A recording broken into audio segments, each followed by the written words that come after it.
Nhìn vào một con rùa tai đỏ mới vài tháng tuổi, có lẽ rất ít người nghĩ rằng nó lại nằm trong danh sách những sinh vật ngoại lai nguy hiểm nhất trên hành tinh. Nó chỉ to bằng lòng bàn tay, bò chậm, đôi mắt hiền lành và đặc biệt có hai vệt đỏ nổi bật ở hai bên đầu trông rất đáng yêu. Trong nhiều năm, hàng chục triệu con rùa tai đỏ đã được bán trên khắp thế giới. Giá của chúng rất rẻ, chỉ vài chục nghìn đồng là đã có thể mua một con. Nhưng cũng chính loài rùa nhỏ bé này lại khiến nhiều quốc gia phải đau đầu suốt hàng chục năm. Từ châu Âu, châu Á cho đến châu Đại Dương, ngày càng nhiều nước ban hành lệnh cấm nhập khẩu, cấm buôn bán hoặc kiểm soát cực kỳ nghiêm ngặt.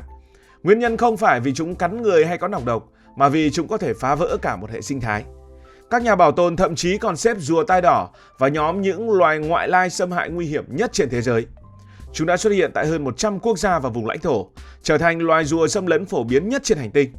Vậy điều gì khiến một con rùa hiền lành lại đáng sợ đến như vậy? Quê hương rùa tai đỏ ở đâu? Quê hương của chúng nằm ở miền Nam nước Mỹ và một phần miền Bắc của Mexico.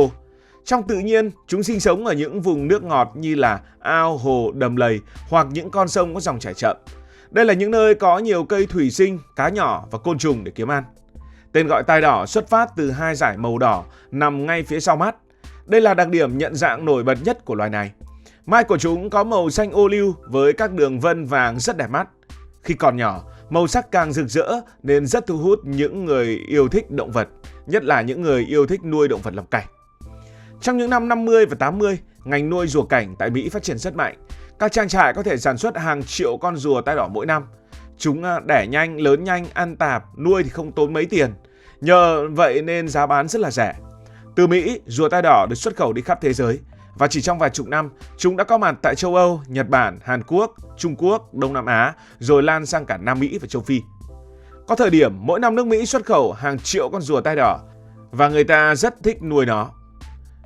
Rùa tai đỏ đã từng gây sốt, trước hết là giá rẻ. So với nhiều loài rùa cảnh khác có giá hàng triệu đồng, rùa tai đỏ chỉ vài chục nghìn đến vài trăm nghìn đồng là đã có thể nuôi được rồi. Tiếp theo là ngoại hình nó cũng rất là đẹp và nó nổi bật. Quan trọng hơn cả là nó rất là dễ sống. Chính vì dễ nuôi nên nhiều người nghĩ đây chính là một con vật nuôi quốc dân. Nhưng cũng từ đây, mọi rắc rối đã bắt đầu xuất hiện. Lúc mới mua, một con rùa tai đỏ chỉ nhỏ bằng chiếc bánh quy. Nhưng sau vài năm, nhiều người mới giật mình vì nó đã lớn bằng cả một chiếc đĩa ăn cơm.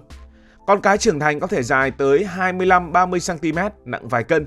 Chúng không nằm gọn trong chiếc bể nhỏ ngày nào nữa.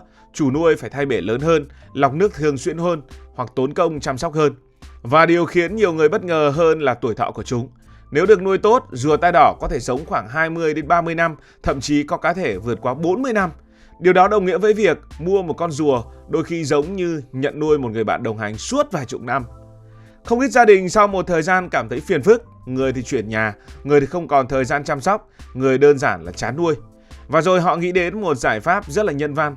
Thôi bây giờ không nuôi nó nữa, tội nó, hãy mang ra hồ, ra sông hoặc ra công viên để mà thả. Rùa mà có gì sợ đâu.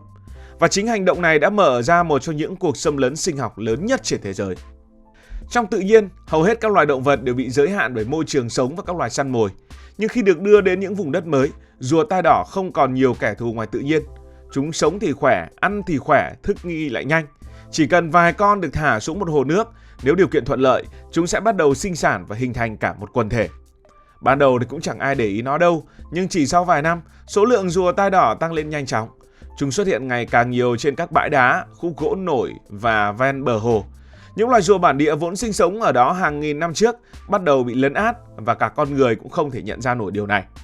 Đó là lúc các nhà khoa học bắt đầu cảnh báo rằng rùa tai đỏ không còn đơn thuần là vật nuôi nữa, chúng đã trở thành một loài ngoại lai xâm hại thực sự. Một trong những bí quyết giúp rùa tai đỏ sống khỏe đó là chúng cực kỳ dễ ăn. Lúc còn nhỏ, chúng thích những món ăn giàu đạm như là côn trùng, giun, nòng nọc, cá con, tôm tép và các loài giáp xác nhỏ. Khi trưởng thành, chúng bắt đầu ăn thêm nhiều thực vật như là dong, tảo, bèo và các loại cây thủy sinh. Nói cách khác, đây là loài ăn tạp đúng nghĩa. Nếu hồ có nhiều cá nhỏ, chúng ăn cá. Nếu ít cá nhưng nhiều ốc, chúng chuyển sang ăn ốc. Nếu thiếu động vật, chúng lại gặp thực vật. Thậm chí trứng của các loài lưỡng cư, bò sát hay chim nước mà chúng gặp thì cũng đều trở thành bữa ăn hết. Chính sự không kén chọn này đã giúp rùa tai đỏ gần như không bao giờ rơi vào cảnh thiếu ăn.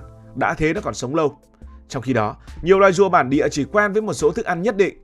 Khi nguồn thức ăn của rùa tai đỏ tiêu thụ quá nhiều, các loài bản địa bắt đầu gặp khó khăn.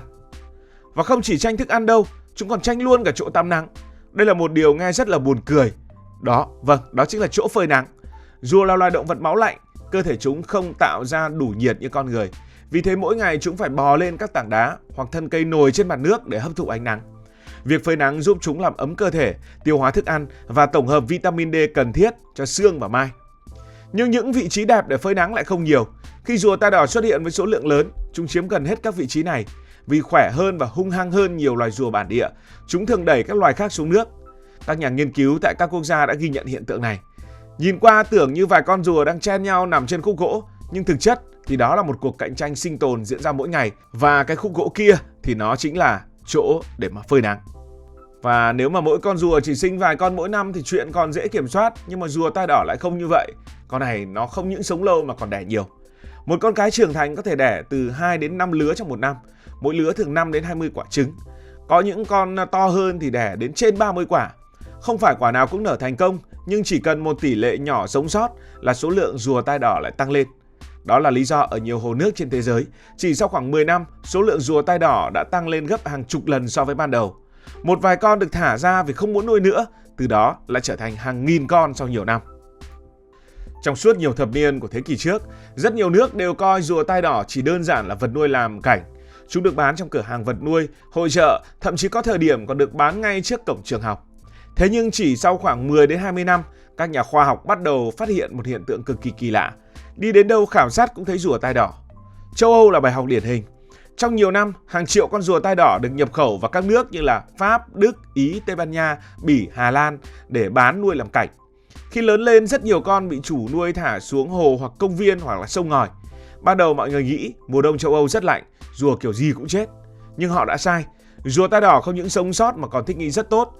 Chúng ngủ đông dưới lớp bùn rồi tiếp tục sinh trưởng khi mùa xuân đến. Đến cuối những năm 90 của thế kỷ trước, nhiều nước châu Âu ghi nhận số lượng rùa tai đỏ ngoài tự nhiên tăng nhanh, cạnh tranh với các loài rùa bản địa vốn đã tồn tại từ hàng nghìn năm. Cùng với đó, Liên minh châu Âu bắt đầu siết chặt việc nhập khẩu.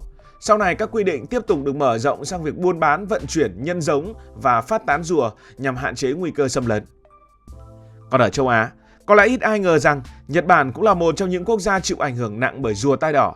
Từ những năm 60, những năm 70, rùa tai đỏ được nhập khẩu rất nhiều vào Nhật để nuôi làm vật cảnh. Chúng xuất hiện trong gia đình, trường học, các cửa hàng động vật. Sau vài chục năm, tình hình bắt đầu mất kiểm soát.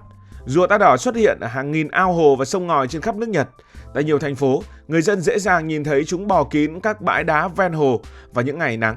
Điều này gây áp lực lớn lên các loài rùa bản địa, vốn có tốc độ sinh sản chậm hơn.